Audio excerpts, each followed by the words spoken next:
మా మహిళా టైగర్ ఈవిడ వనజ గారు మామూలుగా కాదు, ఏం కాదు. ఓరక్షణ ఎవరు ఫోన్లో చాలా చాలా యాక్టివ్ గా ఉంటారు, అందరినీ ఉత్సాహపరుస్తారు. నిజాలు నిర్భయంగా మాట్లాడటంలో నంబర్ 1 వనజ గారు. ఏమి భయపడరు, ఎలాంటి వాళ్ళు వచ్చినా నాకేం పర్వాలేదు, అంతే. జర్నలిజం అంటే జర్నలిజం అంతే అన్నట్టు. వైస్ ప్రెసిడెంట్ గా చేశారు ఇంతకు ముందు. ఇప్పుడు కూడా జయిస్తానికి ఓటు హక్కు వినియోగించుకోవడానికి అలా అయిపోయింది కదా. మీరు ఓటు ఆవిడది అయిపోయింది, ఇంకా చాలా మంది ఉన్నారు. ఈ సంవత్సరం మహిళా జర్నలిస్టులందరికీ కూడా బాగా అంటే అన్ని రకాల సౌకర్యాలు కల్పించడానికి ఆవిడ ముందుకొచ్చున్నారు కదా. ఉమెన్స్ రూమ్ కట్టించుకున్నారు. ఇంకా ఇంకా చాలా సౌకర్యాలన్నీ కూడా అందుబాటులో తెచ్చుకునే ప్రయత్నంలో ఆవిడ సఫలీకృతులు అవుతున్నారు. నేను గ్యారంటీగా చెప్పగలను. చాలా సంతోషంగా ఉంది అందరినీ కలుసుకోవడం. ఎవరో చెప్తుంది, చాలా మందికి బాగా గుర్తుపట్టొచ్చు నేతాజీ గారు సుమన్ టీవీలో. అంటే అంతకుముందు చాలా చాలా చూస్తే సుమన్ లో బాగా ఫేమస్ అయిపోయారు. సో అందరు ఇక్కడ ఓటుకని వచ్చారు. హాయ్ అండి, నమస్తే. చాలా మంది అస్సలు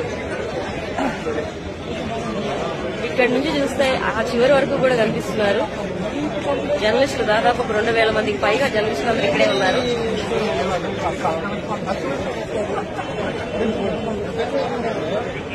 అందరూ వాళ్ళ ఓటు హక్కును వినియోగించుకోవడానికి బారులు తీరే వస్తున్నారు. బయట ఇంకా చాలా మంది ఉన్నారు. ఇలా కూడా ప్రచారం చూడండి ఎంత చక్కగా చేస్తున్నారు. అంతే కదండి, అంతే కదండి. అది కూడా కనిపిస్తుంది.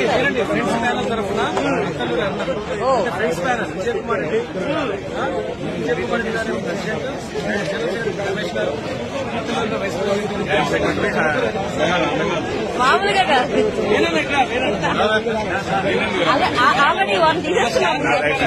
వాళ్ళు ఆల్రెడీ హీరోనే. మొత్తం కబ్జా చేసేసారా?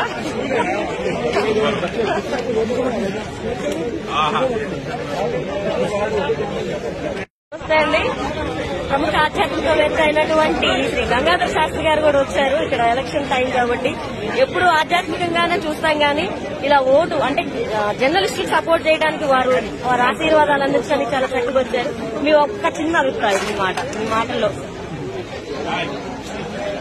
కెరీర్ మలుపు జర్నలిస్ట్ గా ఈనాడుతో 12 సంవత్సరాల అనుబంధం అది ఇప్పటికీ కొనసాగుతూనే ఉంది. ఫ్రీలాన్సర్ గా ఈ జనరల్ ఎలక్షన్స్ లో పర్టికులర్ గా రకరకాల వాగ్దానాలతో చాలా మంది ముందుకొచ్చారు. ఇప్పుడు అంటే భగవన్ మార్గంలో ఉన్న మేము కోరుకునేది ఏంటంటే ఎవరు గెలవడం వల్ల ఆ వ్యవస్థలు, ఆ సంస్థ, ఆ సమాజం ముందుకు వెళ్తుందో వాళ్ళని పరమాత్మను గెలిపించుగాక. అంతవరకు. ధన్యవాదాలు, చాలా చక్కగా తెలియజేశారు. జై శ్రీరామ్. మల్లీశ్వరి డార్లింగ్, మేమందరం కూడా ఉమెన్ జర్నలిస్ట్ గ్రూప్ లో ఉన్నాము. ఆల్రెడీ ఇవి కూడా పోటీ చేస్తున్నారు. సో ఇట్లా అందరూ మామూలుగా లేరు. నేను అందరికీ కూడా సపోర్ట్ చేయడం కోసం, ఉత్సాహపరచడానికి వచ్చేసాను ఇక్కడికి. ఓట్ వేయడానికి కూడా అంటే అందరినీ కలిసి, అంటే మీడియా వాళ్ళు అప్పుడప్పుడు ప్రోగ్రామ్స్ లో వాటిలో ఇట్లా మాత్రమే కలుస్తుంటారు. కానీ ఇలాంటి టైంలో మీడియా కుటుంబం మొత్తం ప్రెస్ క్లబ్ లోనే ఉంటుంది. సో బెస్ట్ కదా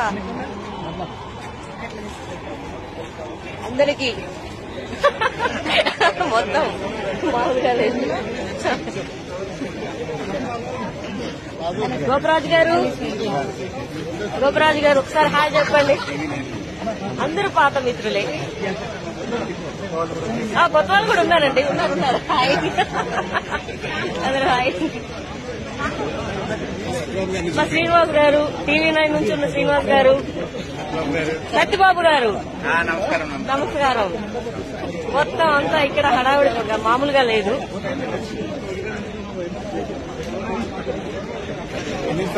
ఎవరు? అనిల్ గారు. అయ్యో బాబాయ్, ఇంత బాగా చెప్తున్నారండి. మీరు ఒక్కరే ఎలా చెప్తారు నాకు. ఖచ్చితంగా అండి, నేను కూడా మీకు రెస్పెక్ట్ ఇస్తున్నాను. ఖచ్చితంగా యూట్యూబ్ ఛానల్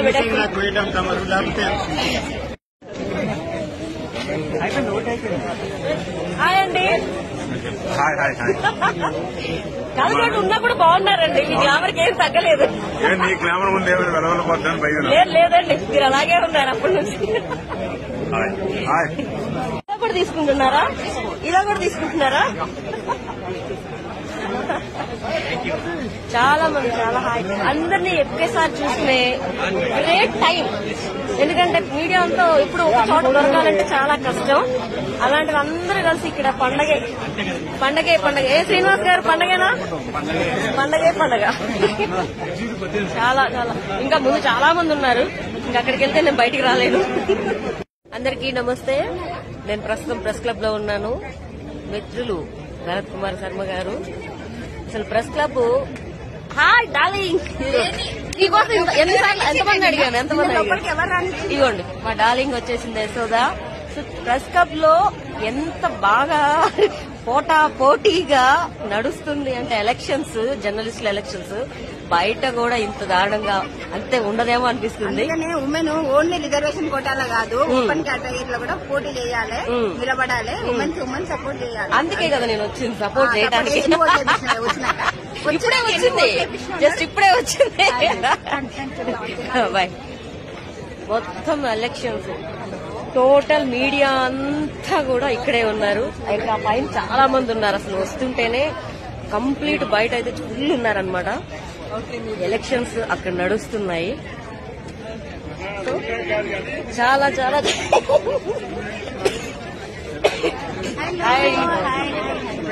ఇంకో డార్లింగ్, మా మీడియాకు సంబంధించి లేడీ జర్నలిస్టులకి ఏ ప్రాబ్లమ్స్ వచ్చినా మనకి ముందు ఉండాలి అంటే మా లేడీ జర్నలిస్టులే గెలిపించుకోవాల్సిందే కదా.